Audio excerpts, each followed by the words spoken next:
En diciembre del 2004, el caso de Gomaru de Dios de García causó asombro y temor en México. Fue un asesino serial que también cometió canibalismo. Nació el 7 de abril de 1978 en el municipio de Cadenas, Tabasco. Su vida quedó marcada cuando a los 7 años fue violado por uno de sus tíos. A los 18 años ingresó al ejército, del que también desertó. Según estudios médicos. Desde el 16 padecía esquizofrenia y paranoia, además de que consumía heroína y marihuana.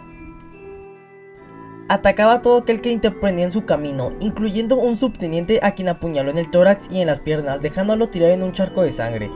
Padeciendo de sus facultades mentales, ya en Quintana Roo sostenió relaciones sexuales con animales, incluyendo una yegua, a la cual se enamoró, diciendo que ella procrearía un hijo. Incluso en su sexualidad se transformaba al tener relaciones con hombres a quienes Gomaru de Dios le decía: soy un chico malo, soy una mujer mala. En el año 2000 fue ingresado al panel de Cárdenas por el robo de una grabadora y 5 camisas. Violó a su sobrino de 1 año, pasó 1 año y medio en la cárcel y tras salir se mudó a Chetumal, en donde comenzará a cometer sus atroces crímenes, que lo llevarían a ser conocido como el caníbal de la Playa del Carmen. En 2004 mató a un hombre en Matehuala, Quintana Roo. Años después declaró que el tipo le buscaba bronca, traía un machete y me retaba, lo dejé que se cansara de gritar, luego cuando se apendejó le quité el machete y madres que le empiezo a cortar como pescadito. Vi cómo se desangró ahí y lo dejé y me largué. Ese día en la noche se me apareció su espíritu, yo le dije a mi Dios Jehová que me ayudara a ya no oír, pero todavía lo escucho. Gomaru de Dios huyó a Petén, ubicado entre México y Belice, en donde vivía en una obra de construcción. Ahí conoció un viejo brujo maya al que lo llamaba el Sabio, y quien prometió asesinar a 3 personas. También conoció a Raúl González, el Compinche, el Guacho o el Pelón, de 19 años. También desertó de la Infantería de María, quien en su brazo izquierdo tenía tatuado el nombre de una mujer. Se hicieron amigos y cómplices. Poco a poco después se convirtieron en amantes y se fueron a vivir en un lote abandonado a 100 metros de kilómetros de 126 de la carretera Chetumal Playa del Carmen, lugar donde robaban casas y prostituían con turistas nacionales y extranjeros. Sino que fue aquel día 12 de diciembre del 2014 cuando el caníbal de la Playa del Carmen Raúl tuvieron problemas mientras se drogaban. Embriagaban luego de que Gomaru reclamó a su amante 550 pesos mexicanos que le debía. Cuando le dijo que no tenía dinero, Gomaru enfureció y con un bloque golpeó a Raúl hasta dejarlo inconsciente. Al ver que todavía se movía, lo ahorcó con un cable que encontró en el lugar. Una vez muerto, Gomaru el Dios García colgó el cadáver de la cabeza hacia abajo hasta desangrarlo y descuartizarlo. El cuerpo para preparar un caldo de vísceras. En una parrilla usó el corazón, algunas costillas y un riñón, y cortó el filete de muslo izquierdo que cocinó con una salsa de chiles verdes y cebolla tomate. Sabían a barbacoa de borrego. Eso fue un fin de semana de festín para el caníbal de la Playa del Carmen, hasta el 14 de diciembre cuando fue descubierto a los restos del cadáver por sus vecinos de la zona, quienes dieron aviso a la policía, quien lo detuvieron. Fue recluido en la cárcel municipal de la Playa del Carmen, donde contó tenía un pacto con el diablo para entregarle a 3 personas y asegurarse que le gustaba tener relaciones sexuales con animales, principalmente con perras. No mostró ningún arrepentimiento por sus crímenes. No me arrepiento de nada, ya lo hice. En 2006 se cercenó una parte de la oreja izquierda para comérsela, porque afirmó que extrañaba el sabor de la carne humana. Debido a la peligrosidad y el temor que provocaba entre los reos, en 2007 fue trasladado al Centro Federal de Repartición Psicólogo de Cuauhtémoc. En 2008, en la fase terminal del SIDA que padecía, fue enviado de regreso al Cercedo de Chetumal, donde fue sacado de la madrugada un martes 11 de septiembre del 2012 para morir en el Hospital General de la ciudad a sus 34 años. Según la psicología que realizó los exámenes, a las 11 horas Juana merodeaba por la calle José Johnson, en la colonia Moctezuma, cuando vio a una mujer mayor de nombre Ana María, quien era viuda y vivía cerca de un lugar. Ana María compartía su casa con una joven a quien le preparaba el desayuno todos los días.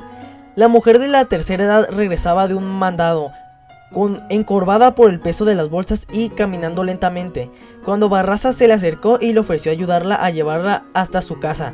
Ya en el departamento de la mujer, Juana le comentó que se dedicaba a hacer servicios de lavado y planchado. La mujer de 84 años le ofreció 22 pesos por una docena de ropa, pero Barraza le respondió que era muy poco. Como respuesta, Ana María dijo: así son siempre las gatas, quieren ganar demasiado.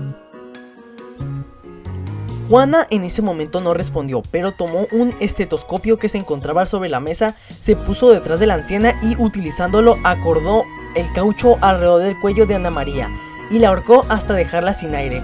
Barraza escapó de inmediato del lugar, pero en el momento en el que salía, la joven que vivía con la anciana llegó al lugar y encontró a Ana María muerta. Llamó a la policía y tras una breve persecución atraparon a Barraza, quien coincidía con el retrato hablado de un asesino serial que los medios de comunicación habían nombrado como el Mataviejitas. Ahora vamos a su niñez. Juana Barraza nació el 27 de diciembre de 1958 en Pachuca de Soto, Hidalgo. Su padre abandonó a su madre en el mismo día que ella nació y se llevó con él a su hermano menor. 3 meses después, su madre y ella se trasladaron entonces al Distrito Federal. Su madre se dedicaba a los labores domésticos y tuvo 2 hijos con otro hombre. También destacada en parte de su vida que su madre se volvió alcohólica y que tenía una situación económica muy precaria. Juana tenía prohibido salir a la calle. Diariamente Barraza era agredida de forma física verbal por su madre. Dichas agresiones eran desconocidas por su padrastro, la única persona en la que Juana consideraba que era su protector. Un día la madre de Juana decidió ir a beber con unos amigos y se la llevó. En estado de ebriedad decidió darla a cambio de 3 cervezas a un hombre, quien la golpeó, ató de muñecas y violó a la mujer. Tras esto Juana quedó embarazada. Luego de 3 meses de haber dado a luz, fue rescatada por los hermanos de su padrastro. La madre de Barraza murió de cirrosis hepática cuando ella tenía apenas 18 años. Sin embargo, no tuvo ningún tipo de sentimiento más que rencor y odio. El momento más triste de su vida fue cuando su hijo José Enrique, de 24 años, murió asesinado en una riña. Su etapa en la lucha libre. A los 30 años comenzó su carrera como luchadora profesional en el cuadrilátero, bajo el nombre de La Dama del Silencio.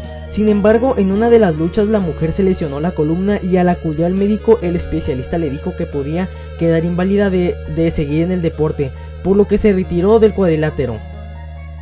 A partir del 2003, en una serie de asesinatos de la mujer de la tercera edad en la Ciudad de México, comenzó a preocupar a las autoridades capitalistas. Según algunos informes, se pensaba que el asesino de las mujeres era una persona trans, pues quienes la habían visto la describían como alguien de una espalda muy ancha. Al ser detenida tras el asesinato de Ana María, el Ministerio Público señaló que sería responsable de al menos 10 asesinatos de mujeres de la tercera edad. 3 meses después, en la audiencia del Juzgado 67 Penal del Reclusorio Federal de Santa María, Acatitlán, condenó a 759 años de prisión a Juana Barraza por el homicidio de 17 mujeres de la tercera edad. Sin embargo, la pena máxima que se le puede dar a una persona de 50 años, por lo que la Mataviejitas podría salir de prisión cuando tenga 98 años.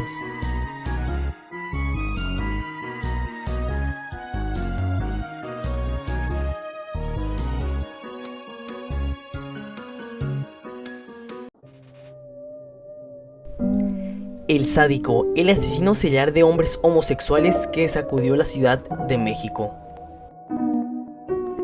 En el año 2005, una serie de homicidios sacudió la Ciudad de México. Los crímenes eran caracterizados por la orientación sexual de las víctimas. Todos eran homosexuales. La prensa bautizó al autor como el asesino del arco iris, o como mejor se le conoce, el sádico.